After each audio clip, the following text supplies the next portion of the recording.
What happens when a loyal enforcer dares to disobey his ruthless boss? Kim Sun-woo lives by violence and order until one forbidden choice shatters everything. Betrayed, hunted, and bleeding, he wages a one-man war against gangsters, love, and fate itself. But in the end, was his fight for freedom or just for a dream that could never be his? If you love stories packed with betrayal, brutal action, and heartbreaking twists, make sure to hit like and subscribe.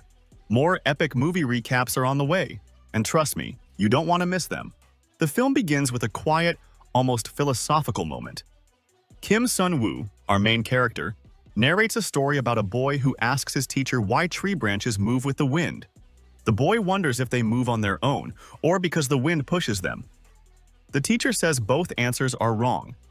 It's neither the wind nor the branches. It's the mind that perceives movement.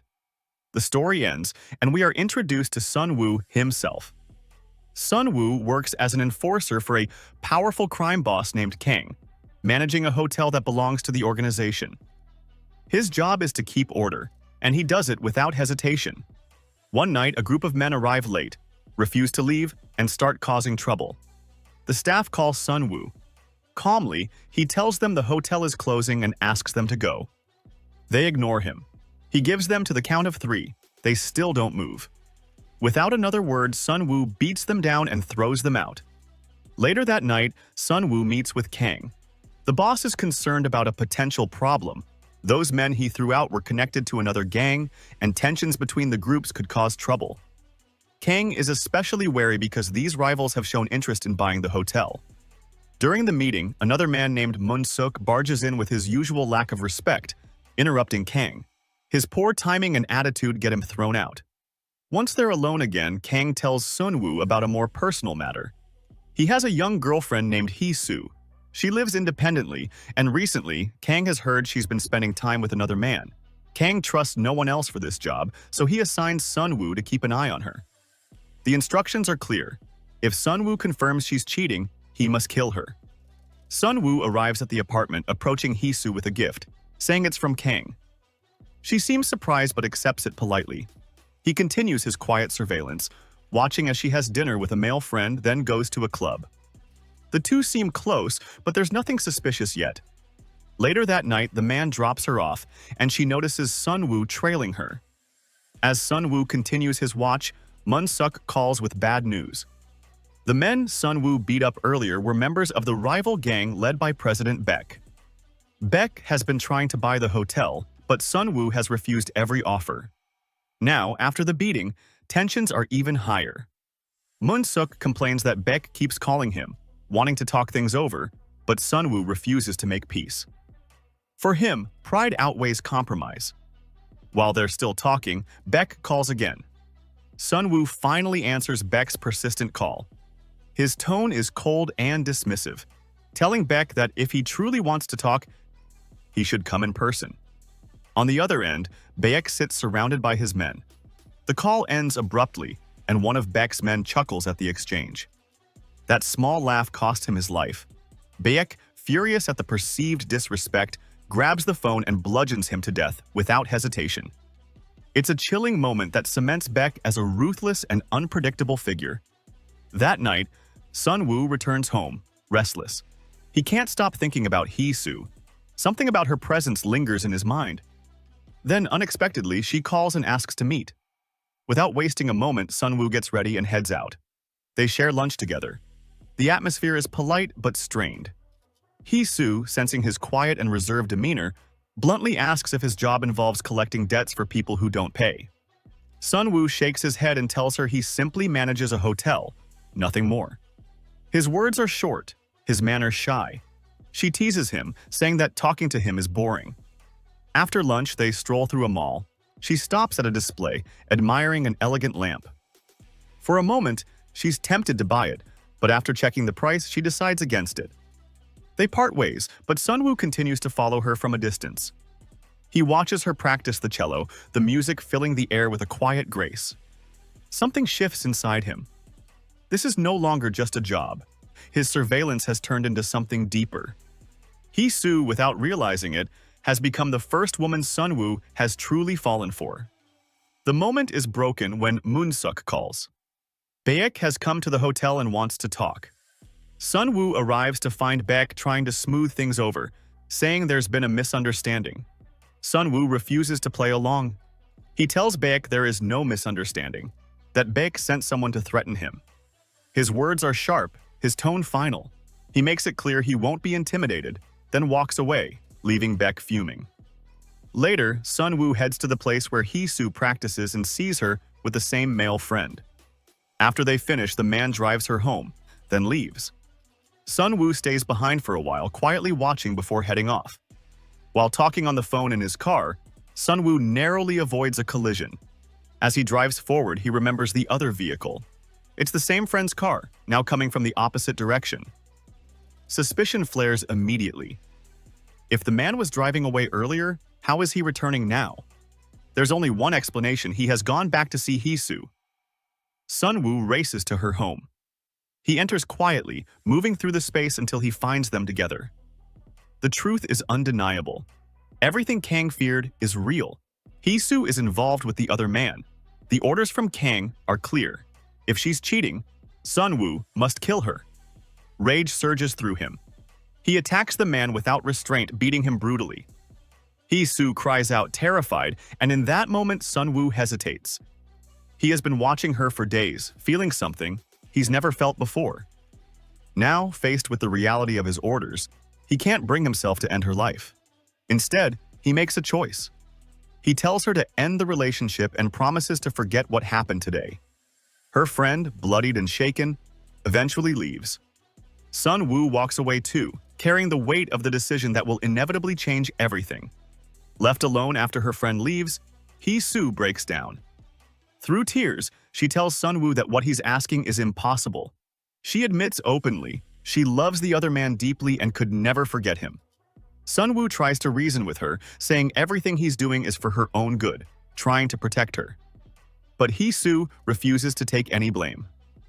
In her eyes, everything was fine until he appeared. Now, nothing can be fixed. Driving home, Sunwoo is consumed by a heavy mix of guilt, frustration, and anger. His thoughts are interrupted when a group of boys ambush him. Already on edge, he doesn't hold back. The fury that's been building inside him erupts, and he beats them down one by one, venting all the rage he's been holding in. In the parking lot afterward, Moo-sung, one of Baek's men, approaches him.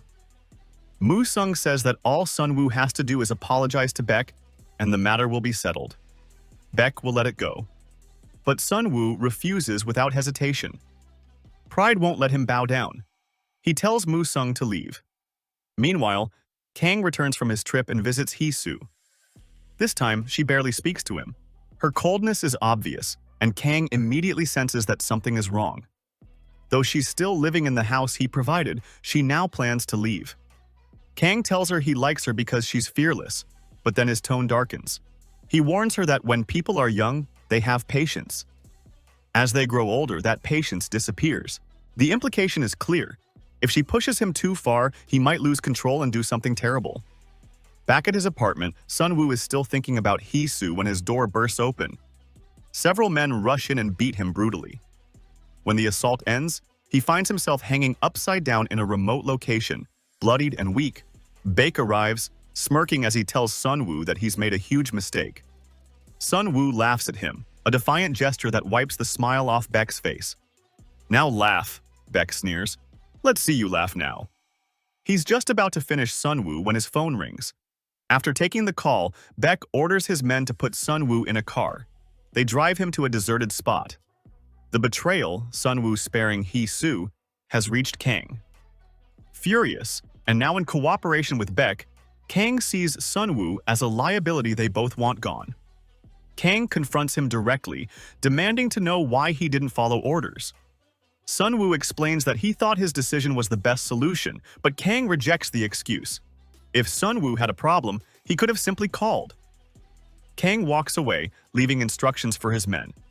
Moonsuk's crew begins digging a large pit.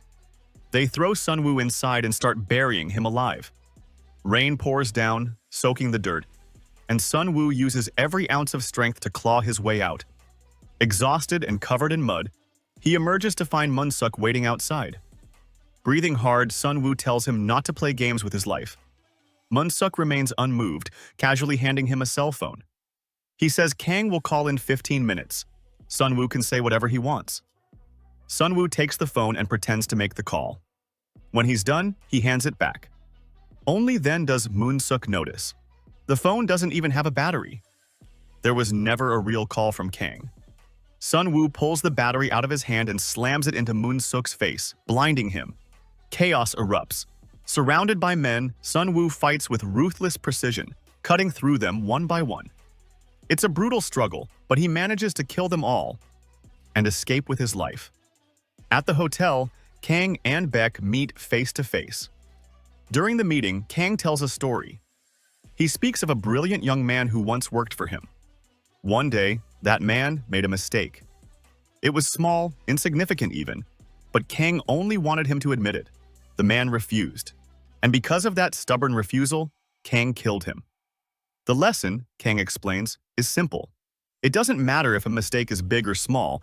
What matters is admitting it. Sun Woo refuses to see his choice as a mistake. He stands by what he did, which only deepens his boss's rage. Now a fugitive from both Kang and Baek, Sun Woo knows survival will require money, weapons, and a plan. He calls an old friend for cash.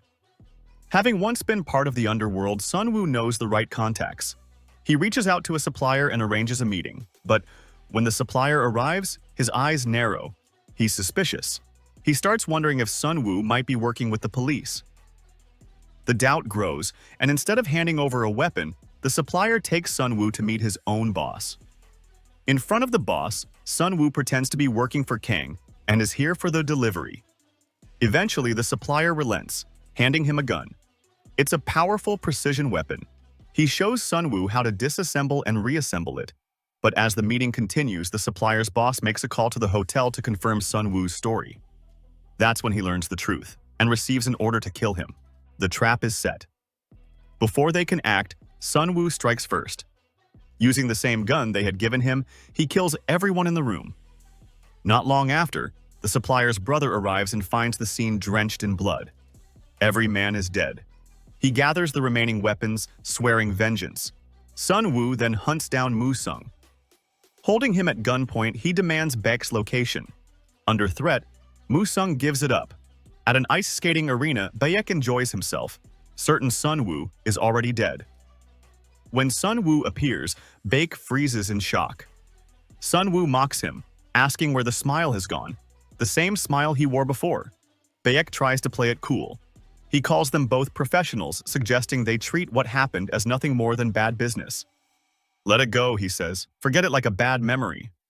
But Sun Woo's voice is steady. Bad memories can be forgotten, he agrees. But those who cause them can still be punished. Baek steps closer, speaking calmly, as if he can still talk his way out. But without warning, he pulls a knife and drives it into Sun Woo's stomach. The pain is blinding. Even so, Sun Woo manages to draw his gun and fire. The shot hits Baek squarely, ending him. Meanwhile, Sun Woo returns to the hotel. Wounded and bleeding, Sun Woo makes a call to Hee-soo. He doesn't want to argue or explain, he only wants to hear her voice. But she doesn't answer. Later, when she returns home, she finds a gift waiting. Inside is the lamp she once admired at the mall. Sun Woo had remembered. Everything he has done, every injury, every betrayal, has been for her. But he hasn't forgotten those who wronged him. He finds Moon-suk, the man who betrayed him earlier, and without hesitation shoots him. After leaving the hotel, Sun Woo heads straight to Kang. The boss warns him not to escalate things any further. But Sun Woo stands firm. This is his last stop, and he isn't backing down. He confronts Kang directly, saying he's worked like a dog for 7 years and demands to know why he was betrayed. Kang's answer is blunt. Because Sun Woo insulted him. Sun Woo refuses to believe that's the real reason. He presses harder, asking what truly went wrong and whether Kang had honestly intended to have him killed. Kang deflects, asking if this is all about Hee-soo. The mention of her name pushes Sun Woo over the edge. Without hesitation, he pulls the trigger and kills Kang. But before he can move, a shot rings out from behind. One of Baek's men has arrived, sent to eliminate Kang and his crew. The bullet hits Sun Wu, but he stays conscious long enough to return fire, killing the attacker. Gunfire erupts all around as both gangs collide in a violent shootout. Sun Wu fights fiercely, but the odds are overwhelming. He's hit again and again, the impacts forcing him to his knees. As the chaos rages, his eyes fall on Kang's lifeless body. A strange calm settles over him. With Kang gone, Hee-Soo is finally free from his threats. That thought alone gives him a sense of relief. Then, through the shootout, the supplier's brother appears. Sun Wu, barely clinging to life, tries to call Hee-Soo one last time, but the words won't come. Above him, he notices leaves drifting gently from the ceiling. The sight stirs something in him. His mind drifts back to the memory of Hee-Soo playing the cello, one of the few moments in his life that ever brought him peace. The supplier's brother steps closer, raises his weapon, and fires the final shot. In that last breath, Sun Wu's thoughts remain with Hee-Soo. As the film draws to a close, Sun Wu narrates one final story. A little boy wakes crying in the middle of the night. The teacher asks if he had a nightmare. The boy says no. The dream was beautiful. He cried because he knew it could never come true. It's a truth Sun Wu understands all too well. He longed for a life with Hee-Soo, but she loved another. His dream, like the boy's, was something he could never have. And yet, he dies with a faint smile. In the final shot, Sun Wu is seen looking out a window at the city below, then shadowboxing with his reflection in the glass. The ending is left deliberately ambiguous. Was everything we saw a memory, a dream, or the final moments of a man who knew his fate from the very start? Sun Wu gave everything for love and still got betrayed. Don't betray me too. Hit that like button, subscribe, and ring the bell before Kang buries me alive again.